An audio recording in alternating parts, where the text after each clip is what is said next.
গোটা রাত্রি খাইলে আলা আলাই দোয়াই করবে তারপরে শেষ করতে হবে।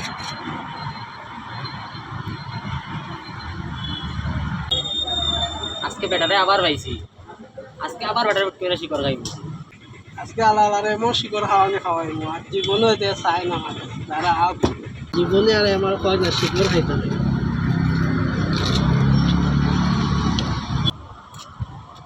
কিতা ভাই ভালো আছো নি? হ্যাঁ দিবেলা নেই ওই ভাই ভালো ওইটা বেড়ে তো শিকড় করে খাবাও, আজকে তো শিকড় খাবাও। খাইতে ওই ভাই খাইতাম নি বলে তো শিকড় মানে শিকড় না খাইলে ভাই একটা সেকেন্ড থাকা যায় না, বুঝছি না? ঠিক আছে কিন্তু অল্প আছে আমার আছে খা অল্প ইয়ে চলবো ভাই। খাইয়া মোর শিকড়ই খাইতে পারি। ঠিক আছে ভাই।